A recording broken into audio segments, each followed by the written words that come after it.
Bismillahirrahmanirrahim da sunan Allah mai rahama mai jin ƙai.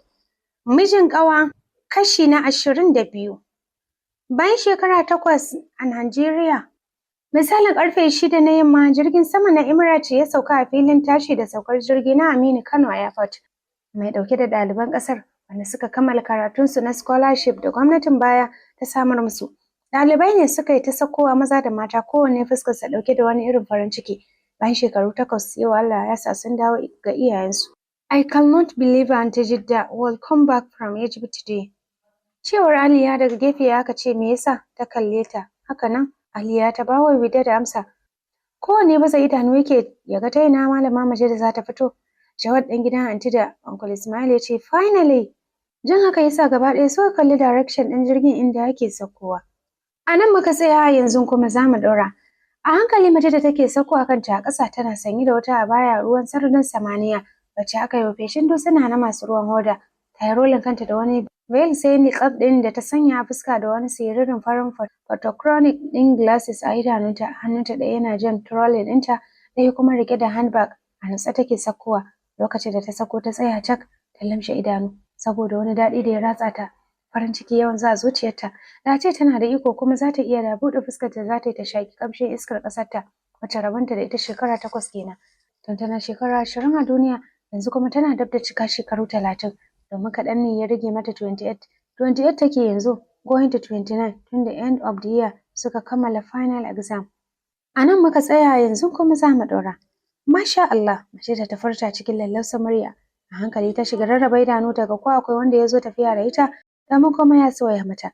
Ihu ta ja an kurma tare da kankame ta ana faɗin welcome back Aunty Jidda.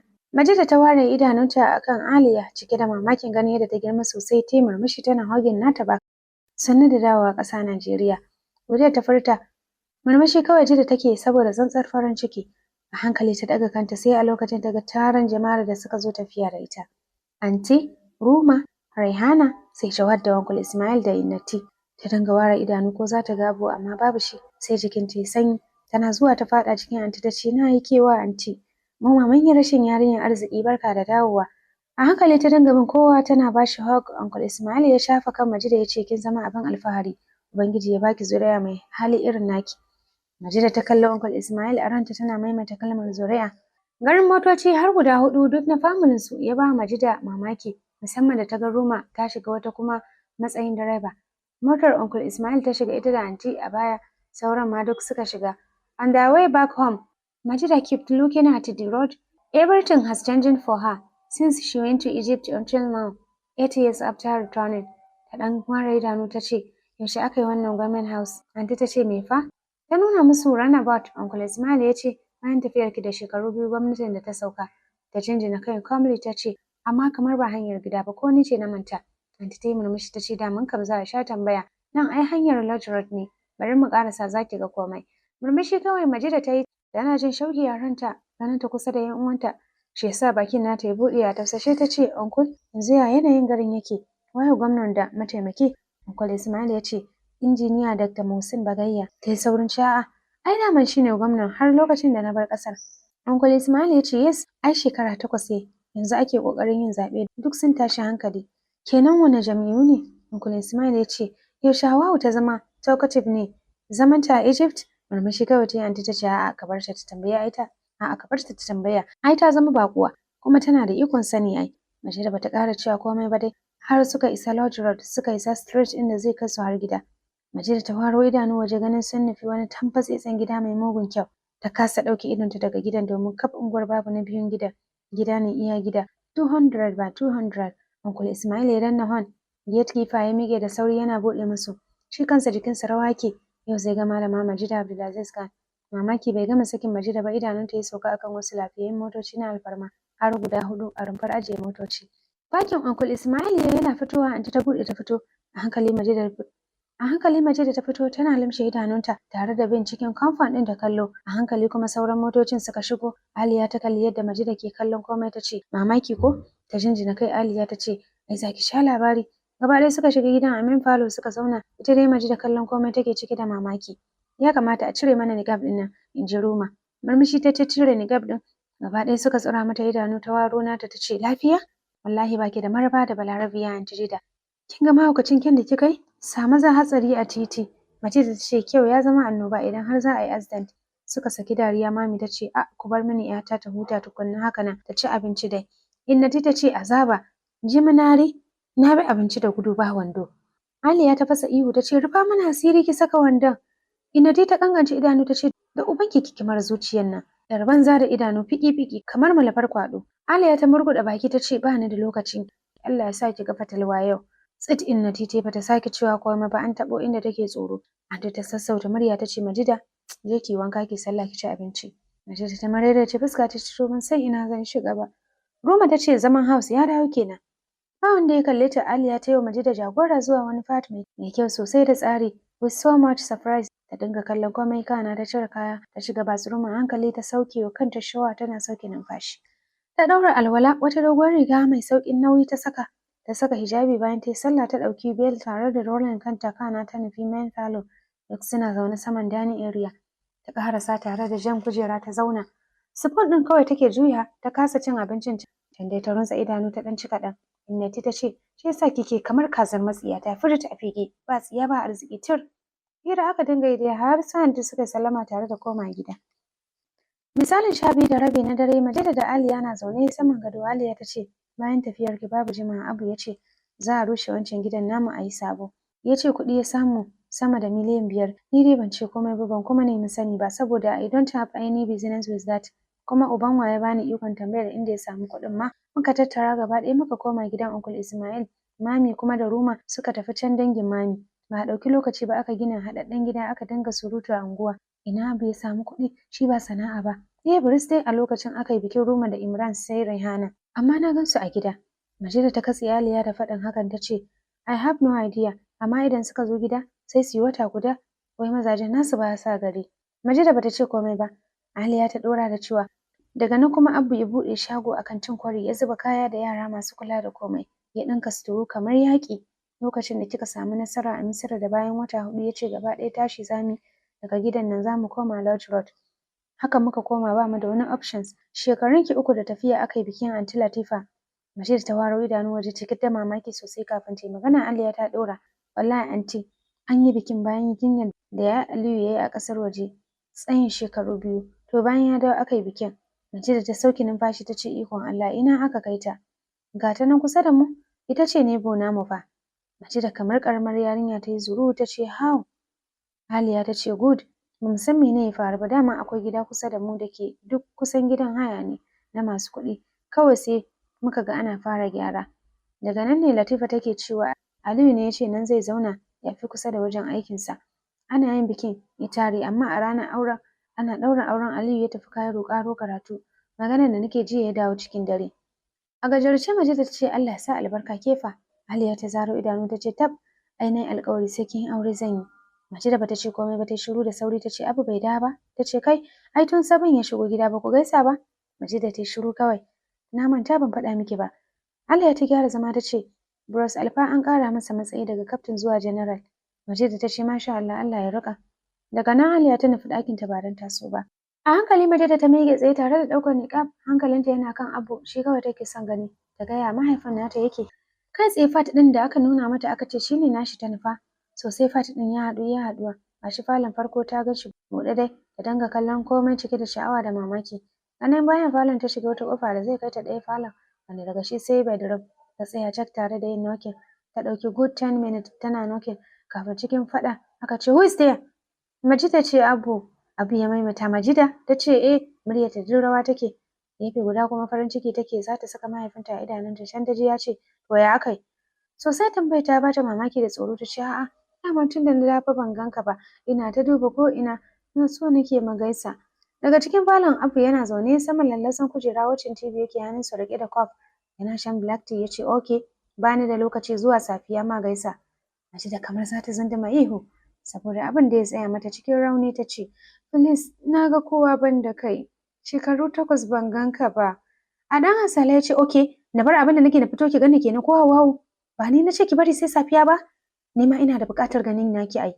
A sanye ta ce kai haƙuri tana faɗin hakan ta nufi fat ɗinta.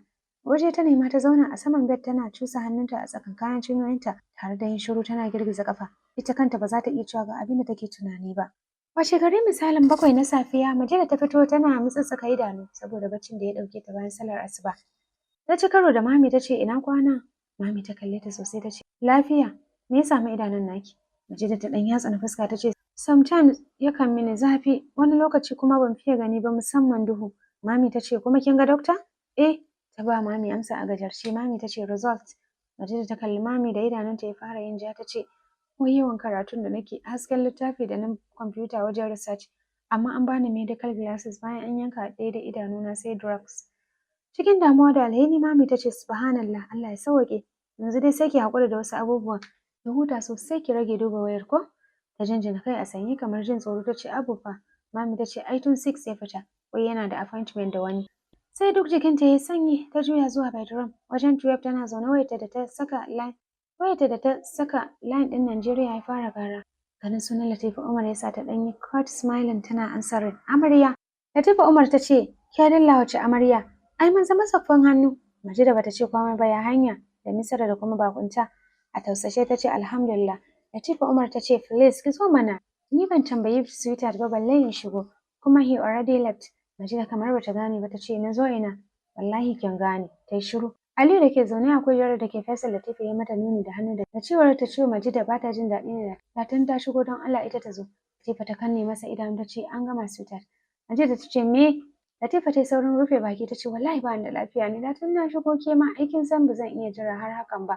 Shekaru 8 ba kwana 8 ba. Majida ta ce okay. Tana zaune sai da ta yi sallar zuhur kana ta yi wanka ta shirya cikin abaya ruwan toka. Ta yi rolling kana ta saka riga ta nufa fita daga cikin gidan. Mai gadi jikinsa na rawa dinga gaida Majida murmushi kawai take masa. Tana fita ta nufi gate ɗin gidan da aka ce na Latifa ne. Latifa Umar duk a hargitse take. Ta shiga gyara falon. Cikin sauri tana fesa air conditioner. Aliyu yana zaune cike da mamaki yana binta da kallo. Yana ƙoƙarin magana ya ji nokin. Aliyu ya saka hannu ya danne saitin zuciyarsa. Yadda take buga da ƙarfi ya san cewa ita ce. Tabbas Majida ce. Ya ce ta murɗa handil ta shigo cikin sayayyen murya. Tasiri a zuciyarsa. Tana ƙarasa shigowa yana miƙe hatsaye. Ya zuba duka hannuwa aljihu idanunsa kafe a kanta da ɗan sassafa cikin sauri ya nufi inda take tsaye. Hakan ya sa ta gwalo ido tare da haɗe fuska. Aliyu na zuwa ya bi ta gefenta ya shige da sauri. A hankali ta sauke ajiyar zuciya tana ɗan juya idanunta. Fita yi waje can wajen mai gadi ya nemi waje ya zauna yana riƙe kansa. Ayuba ya ce yallaɓai lafiya yau kai ne zaune a nan. Aliyu ya kasa cewa komai sai numfashin da yake saukewa. Lokacin da idanunsa ya sauka a kanta tunaninsa ne ya tsaya. Amma yana ƙara sa inda take sai ya ga ta rikiɗe masa. Yallaɓai maganar Ayuba ta da Aliyu ya saurin ware idanu hankali ya ce kace me? Na kanka a firgice kamar baka cikin nutsuwarka. Aliyu ya shafa kansa yana mai miƙiya tsaye. Hannunsa zube cikin aljihu ya ce no ka tabbata cewar mai gadin Aliyu ya girgiza kai ya ce goodness lafiya nake. Ayuba ya washe baki ya ce to masha Allah. A yanzu na gama gidanciya ta shige wallahi na tsatsiya da ita. Kana ganin idanunta kaga balarabiya. Amma ta bani tsoro kamar mai idanun maciji ko mage. A ɗan hargitse Aliyu ya dubi mai gadin nasa ya ce okay dama sa idanu kake zama ba gadi ba har kake description ɗin how beautiful she is. Mai gadin ya zaro idanu ya ce kwaran kwatsa ba saka idanu nake ba. Okay munafurci ne? Aliyu ya faɗa yana saita kansa domin nan da nan ya ji ransa ya ɓaci. Shi dai Ayuba bai ce komai ba. Okay, this is the first time and last time da zaka ke saka mace idanu mai especially ita. Ayuba ya gwalo ido ya ce yallaɓai. Na dai kai mini da Hausa. Wallahi ban ci komai ba ban da okay ɗin. Daƙiƙi ne ni na ajin ƙarshe. Aliyu ba shi da mood ɗin yin dariya. Rai ɓace ce aiko na ga alama. To ka tabbatar ka iya turanci domin I will not live with an uneducated and poor person in my house. Ayuba ya ce turanci fa kace. Ayuba ya ƙara dafa ƙirji ya ce turanci dai irin wanda na ji kana yi to wallahi ko ABCD sai ne da gaske zan iya. Ni dai ka rufa mini asiri. Aliyu dai bai sake furta komai ba. Ya juya zuwa gadin na gidan. Majida ta ɗan buɗe idanu a kan Latifa ta ce ba dai a haka kike zaune ba. Da alamar rashin fahimta Latifa ta ce kamar ya kenan. Majida ta kalli jikin Latifa tas kaya ne haɗin bauta riga da fanzani daban. Haka ɗan kwali daban ta ce ina nufin haka. Ta faɗa tana nuna mata shigar kayan jikinta. Latifa ta yi sauraro sai kuma ta ce oh don't mind me. Zuwa anjima zan shirya. Kin san na ce miki ba na jin daɗi ne. A takaice Majida ta ce Allah ya bada lafiya. Ta miƙe tsaye tana mayar da niƙab. Latifa ta ce me haka to kamar korariya a dai tafiya ba. Majida dai bata yi magana ba. Tana ƙoƙarin fita Aliyu yana shigowa bakinsa ɗauke da sallama. Ya kalli Latifa ya ce baƙuwa kika ne? Ta ce baka nan ta shigo ne? Ya ɗan ɗaga kafaɗa ya ce am in the garden. Ya nemi waje ya zauna idanunsa akan Majida kaɗan. Latifa ta yi dariya ta ce ni kam haulan ka ɗauka baka ga bestie ba? A taƙaice ya ce I can't remember. Latifa ta zauna kusa da shi ta ce 8 years going to 9 fa. Tunda yanzu muna da end of the year ne. Gaskiya yau ya kamata a hira ya shiga mu. Sosai Majida ta fahimci daga matar har mijin neman magana suke. Aliyu ya ce bestie mu ina yini? A cikin nutsuwa a taƙaice ta ce alhamdulillah ya jiki. Sai godiyar Ubangiji jiki. Bata sake cewa komai ba. Ya juya kan Latifa ya ce wife yunwa ina jifa. Wallahi kamar zan ci babu. Yadda ya langwaɓa kai da yanayin da ya nuna yunwar yake ji da gaske kuma ba shi da haƙuri a kanta ya sanya Majida limshe idanunta a tunanin Little ya faɗo. Take tunanin Little ya faɗo mata ko yana raye ko ya mutu ko yana wace duniyar. To masu sauraro bara mu dakata nan kafin Majida ta dawo daga duniyar tunanin da ta lula na tunanin Little ɗinta. Wanda mu ma da daidai wannan lokaci ta tuno mana da Little ɗinta. To a ta wace hanya suke haɗuwa da Little? Ga dai Majida ta dawo, za mu ji wace kwaramniya ce za ta faru a cikin gidan mahaifinta. Tunda an ce zama daram, tunda dai babu miji, ba kuma irin yadda mahaifinta ya tarbe ta ko haɗuwa har yanzu ba su yi ba. Majida ta zama abar tausayi masu sauraro. Har ma wasu a comment section suke cewa anya shi ya haife ta? To mu ma dai mun ɗisa ayar tambaya. Wanda marubuciyar za ta ba mu amsa. Za kuma ku ji wannan amsar idan kuna bibiyar mu sannu bisa hankali. Za mu dawo muku cikin kashi na 23 da cikakkiyar amsa tare kuma da sauran labarurrukan tambayoyin nan da muka yi a gare ku masu sauraro ko mu ce ga marubuciyar. Mu je zuwa bisalam mun gode.